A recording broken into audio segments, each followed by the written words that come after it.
Bonsoir, et bienvenue au journal télévisé de la 3e chaîne, je suis Albert Rochefort et aujourd'hui c'est le 4 août, lundi, bonjour.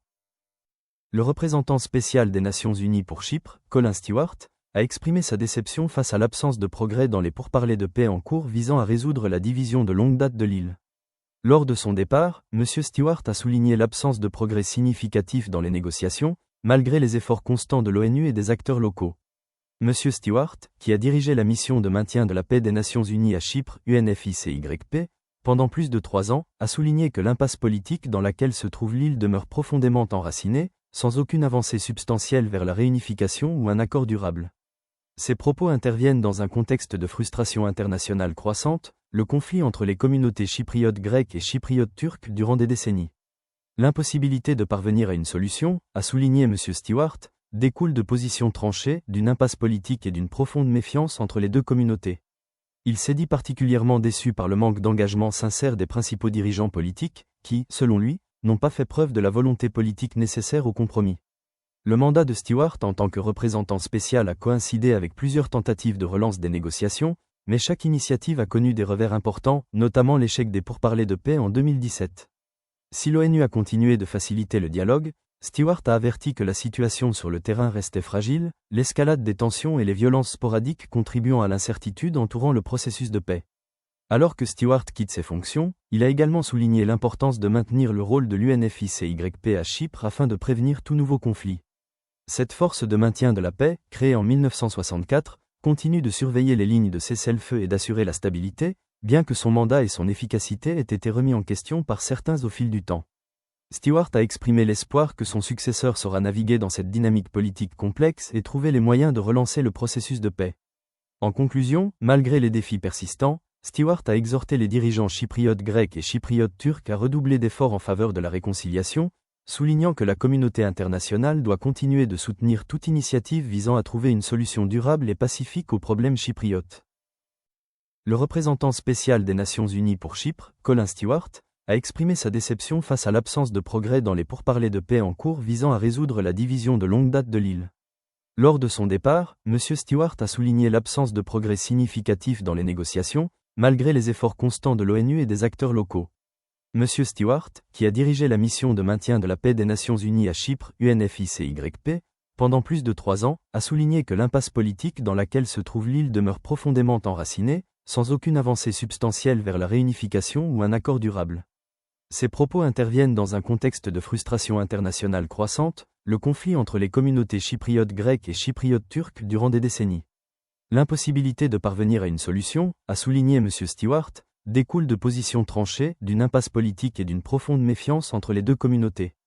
Il s'est dit particulièrement déçu par le manque d'engagement sincère des principaux dirigeants politiques, qui, selon lui, n'ont pas fait preuve de la volonté politique nécessaire au compromis.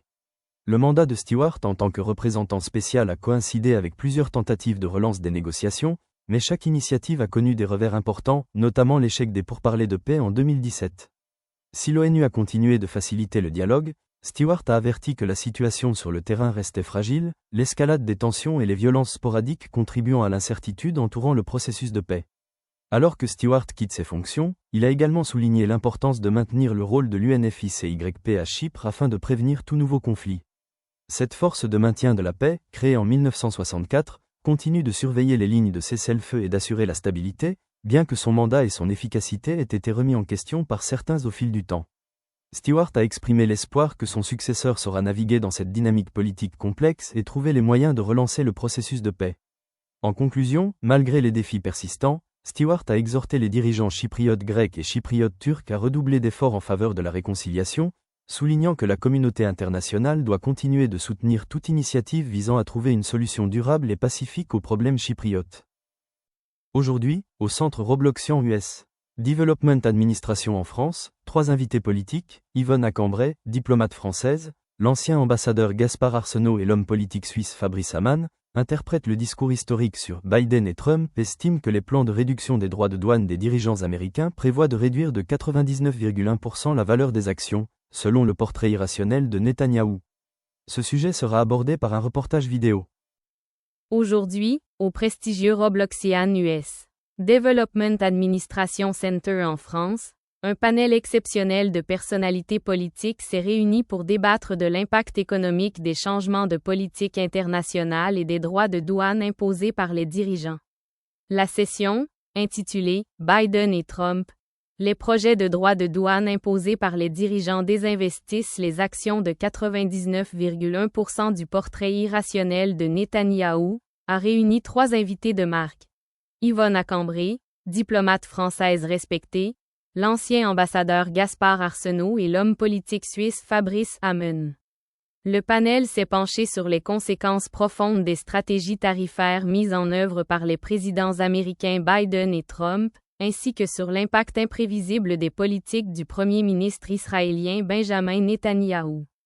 Forts de leur vaste expérience politique, les 3 intervenants ont examiné l'influence des décisions de ces dirigeants sur les marchés boursiers mondiaux, et notamment les répercussions d'une volatilité de 99,1%, provoquée par des manœuvres géopolitiques irrationnelles, sur les économies internationales.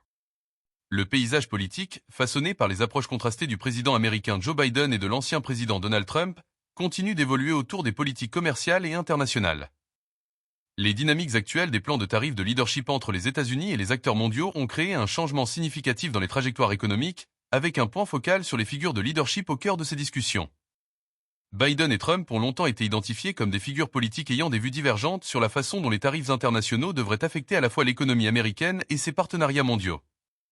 Alors qu'ils pèsent ces décisions, nous devons examiner le domaine des marchés financiers, des bourses et de l'impact géopolitique plus large de ces politiques. Dans un mouvement audacieux, les 2 administrations américaines ont engagé ce que de nombreux analystes appellent une des échanges, suscitant des fluctuations ayant impacté les indices boursiers jusqu'à 99,1%. Ce chiffre remarquable témoigne de la volatilité profonde et parfois irrationnelle introduite par des politiques spécifiques, telles que celles associées au portrait de gouvernance du premier ministre israélien Benjamin Netanyahou.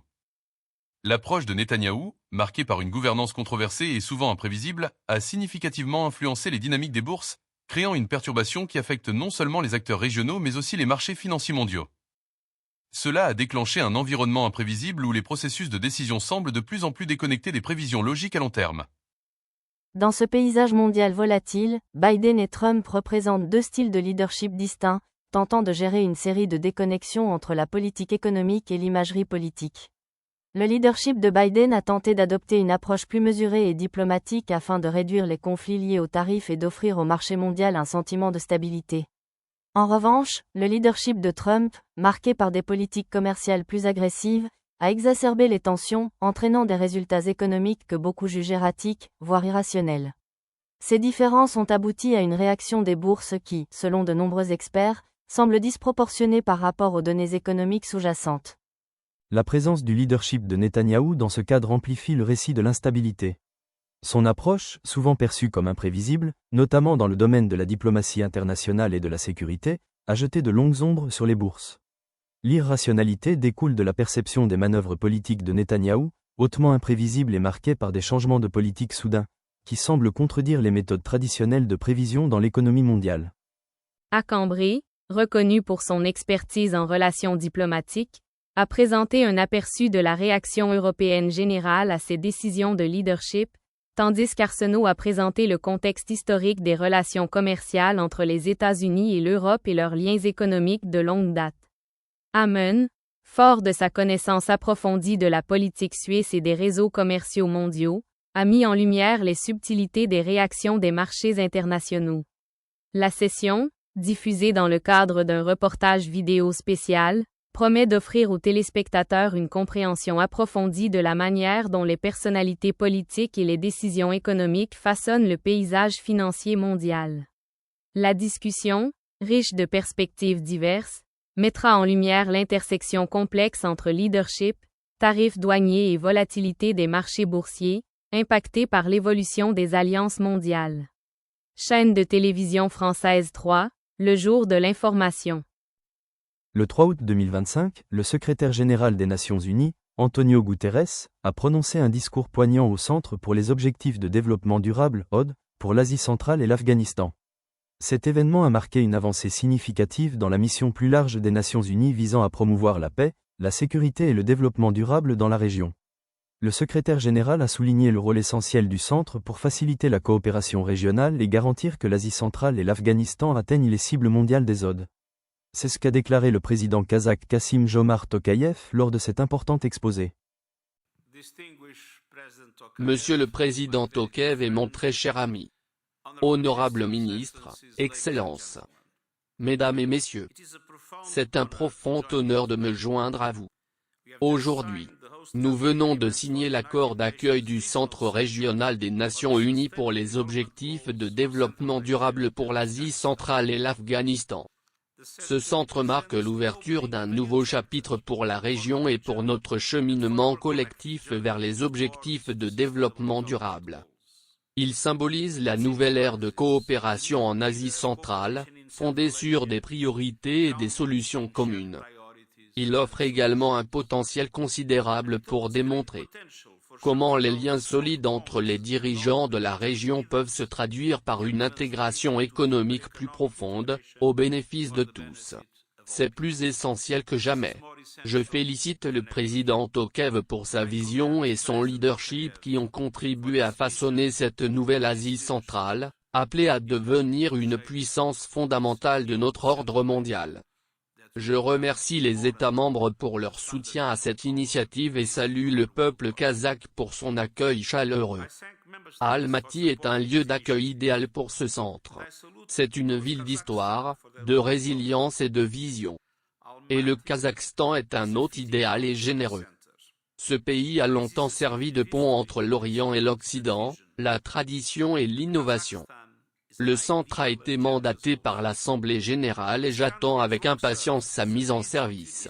Son mandat est en cours de finalisation et les nominations de ses dirigeants suivront prochainement. Il servira de plateforme de collaboration régionale, de laboratoire d'idées et de tremplin pour l'action. Il réunira les gouvernements, les équipes pays des Nations Unies, la société civile, le monde universitaire, le secteur privé, les organisations régionales et les institutions financières afin de développer des efforts coordonnés menés par les pays et de relever certains des défis les plus urgents et les plus progressistes de tous les temps, tels que le changement climatique, la pénurie d'eau pour l'utilisation et l'emploi, les inégalités entre les sexes et l'exclusion numérique. En collaboration avec nos coordinateurs et équipes pays actuels, nous contribuerons à accélérer les progrès vers la mise en œuvre du programme 2030 en Asie centrale et en Afghanistan, animé par l'esprit de solidarité et de responsabilité partagée qui caractérise les Nations Unies. Excellences, chers amis, nous ne sommes qu'à 5 ans de 2030, mais loin de notre destination. Le monde est confronté à des défis complexes et interdépendants qui menacent le développement durable. La pauvreté stagne. La colère et la malnutrition rongent les sociétés. Les inégalités se creusent. Les conflits continuent de déchirer les communautés.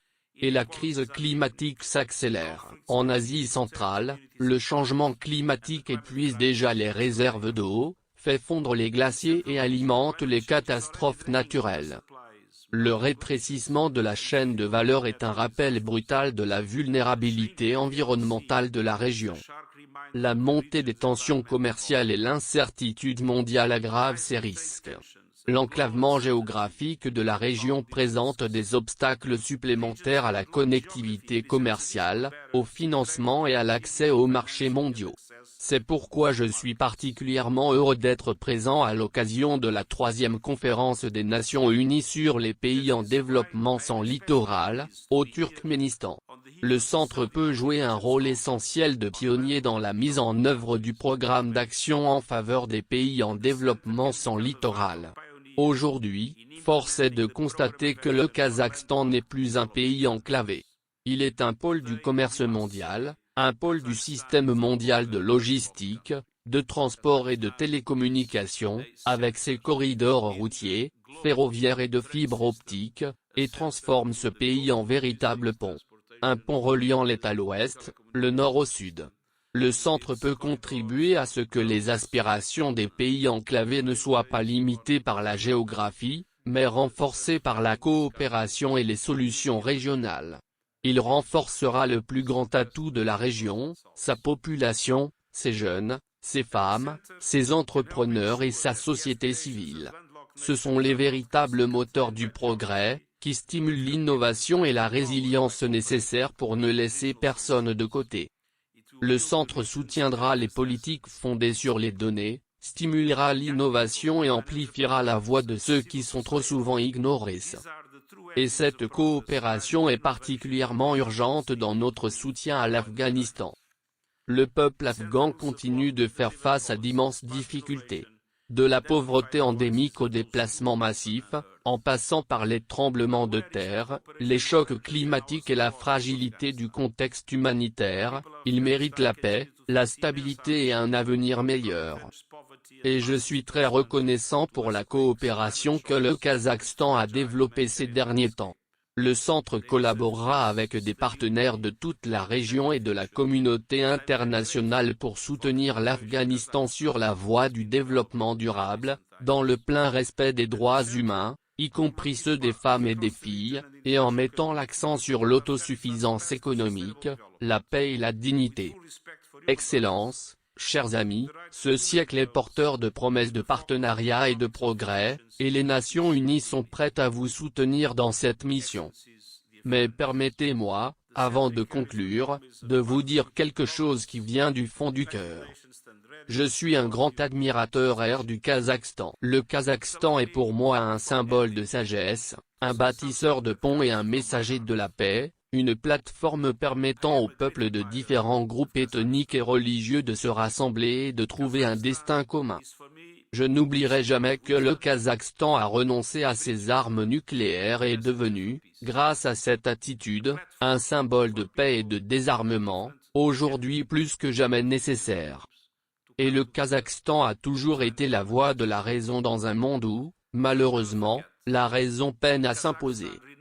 D'autre part, nous assistons à un renouveau de l'Asie centrale. Je viens en Asie centrale depuis 18 ans et je me souviens de ce qu'elle était et je la vois encore aujourd'hui. Et c'est en grande partie grâce au leadership, à la vision et à la sagesse de dirigeants comme le président Tokayev qu'il a été possible de transformer un groupe de pays, probablement confrontés à davantage de problèmes et de difficultés, que de domaines de coopération efficaces, en une Asie centrale unie, en passe de devenir un centre extrêmement important dans le monde et l'économie mondiale d'aujourd'hui. Ainsi, venir au Kazakhstan, venir à Almaty, ce n'est pas seulement parce qu'il y a un centre à inaugurer. C'est parce que, en tant que secrétaire général, je me sens tenu de rendre hommage à ce que le Kazakhstan représente dans notre monde troublé d'aujourd'hui, en tant que voix de la sagesse et de la raison, en tant que symbole de la foi et de la coopération.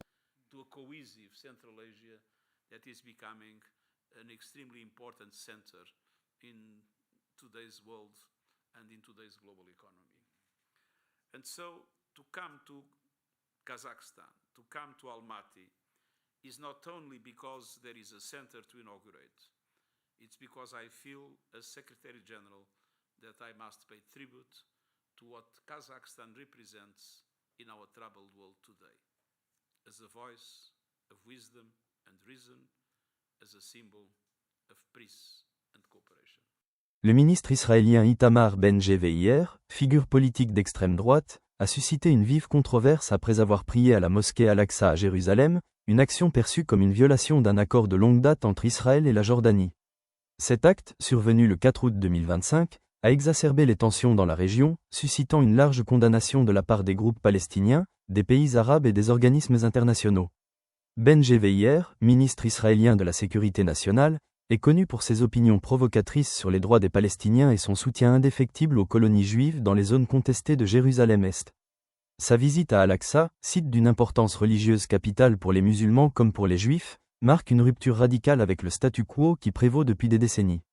En vertu d'un accord connu sous le nom de « statu quo », Israël et la Jordanie avaient auparavant garanti que la prière des non-musulmans à Al-Aqsa serait interdite, le site étant placé sous la tutelle du Waqf jordanien, organisme religieux. La visite de Ben-Gvir, membre du parti d'extrême droite Otzma Yehudi, a suscité la colère des Palestiniens, qui y voient une atteinte directe à leurs droits et une tentative de modifier le fragile équilibre religieux à Jérusalem. Les dirigeants palestiniens ont averti que cette décision pourrait déclencher de nouvelles violences et compromettre toute perspective de paix dans la région. Des manifestations ont déjà éclaté à Jérusalem et en Cisjordanie, les manifestants réclamant la fin des empiétements israéliens sur les sites religieux musulmans. Le gouvernement israélien, dirigé par le Premier ministre Benjamin Netanyahou, subit la pression internationale pour apaiser les tensions croissantes, mais les actions de Ben Gvir semblent s'inscrire dans la ligne politique intransigeante de ce dernier, qui cherche à affirmer le contrôle juif sur les lieux saints de Jérusalem. Les critiques affirment que cette décision pourrait déclencher une nouvelle vague de violence, déstabilisant potentiellement la situation déjà fragile en Israël et dans les territoires palestiniens. Pour l'instant, la communauté internationale suit de près l'évolution de la situation, nombre d'entre eux craignant que les actions de Ben Gvir ne compromettent tout espoir de paix entre Israël et la Palestine. Elon Musk, PDG de Tesla et SpaceX, s'est vu attribuer une rémunération exceptionnelle qui a suscité l'étonnement du monde des affaires. Selon un nouveau rapport publié le 4 août 2025, sa rémunération pour 2025 est évaluée à la somme astronomique de 70 milliards de dollars, soit l'une des plus importantes rémunérations de dirigeants de l'histoire de l'entreprise. Cette évolution s'inscrit dans un contexte de croissance et de domination continue de Tesla sur le marché des véhicules électriques, ainsi que de succès des missions de SpaceX et de multiplication des contrats commerciaux. La rémunération est structurée autour d'objectifs de performance ambitieux, liant la rémunération de Musk au succès et à la valorisation continue de Tesla et SpaceX. Contrairement à la rémunération traditionnelle des dirigeants, qui comprend souvent une combinaison de salaires, de bonus et d'options d'achat d'actions, celle de Musk est fortement incitative, lui offrant un nombre important d'options d'achat d'actions et d'autres avantages en actions. Ces primes sont conditionnées à l'atteinte d'objectifs financiers et opérationnels spécifiques, tels que l'atteinte de certains chiffres d'affaires, l'expansion de la part de marché mondiale de Tesla et la réalisation des objectifs de SpaceX en matière d'exploration spatiale et de déploiement de satellites.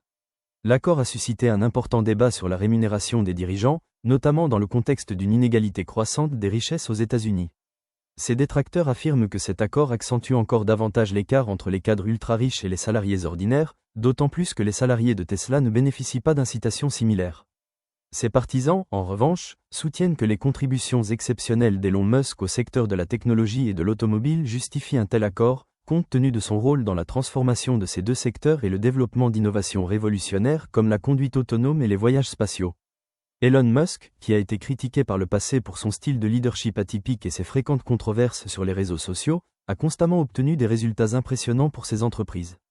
Sous sa direction, Tesla a vu sa valeur boursière s'envoler et SpaceX continue de franchir des étapes majeures dans l'industrie aérospatiale, notamment la réussite de missions vers Mars et le développement de technologies de fusées réutilisables. Malgré les controverses entourant la rémunération et les pratiques commerciales de Musk, son impact sur le monde de la technologie est indéniable, et ses objectifs ambitieux pour l'avenir de Tesla et SpaceX restent un point focal d'admiration et de critique. Et maintenant les nouvelles sportives. Le 4 août 2025, Lewis Hamilton, superstar de la Formule 1, a annoncé son arrivée chez Ferrari pour la saison 2026, marquant un tournant majeur dans son illustre carrière. Cette décision fait suite à une excellente performance au Grand Prix de Hongrie, où Hamilton a décroché un podium, consolidant ainsi sa réputation d'un des plus grands pilotes de la discipline. Le passage inattendu d'Hamilton de Mercedes à Ferrari a provoqué une onde de choc dans le monde de la F1, tant auprès des fans que des experts. Le septuple champion du monde, chez Mercedes depuis 2013, rejoint désormais la prestigieuse écurie Ferrari, une décision décrite comme une étape importante dans sa quête de nouveaux titres. Si les détails de son contrat restent confidentiels, des sources indiquent qu'il s'agit de l'un des contrats les plus lucratifs de l'histoire de la Formule 1. Le passage d'Hamilton chez Ferrari fait suite à des années de spéculation sur son avenir, notamment après les récentes difficultés de Mercedes à s'imposer face aux écuries concurrentes. Le GP de Hongrie, où Hamilton a fait preuve d'un talent et d'une détermination remarquables pour terminer troisième malgré les difficultés, a mis en évidence sa capacité à performer au plus haut niveau, même au volant d'une voiture sous-performante. C'est lors de cette course que des représentants de Ferrari auraient approché Hamilton, lui offrant l'opportunité de mener leur équipe vers une nouvelle ère de compétitivité. Ce partenariat avec Ferrari marque un nouveau chapitre pour Hamilton et l'emblématique écurie italienne. Ferrari, qui a peiné à se battre régulièrement pour le titre ces dernières années, voit en Hamilton la clé pour relancer ses ambitions de championnat.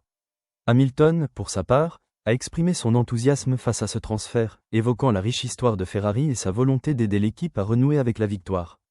Son arrivée chez Ferrari est perçue comme une décision audacieuse, car il relève le défi de ramener une équipe historiquement dominante au premier plan de la F1.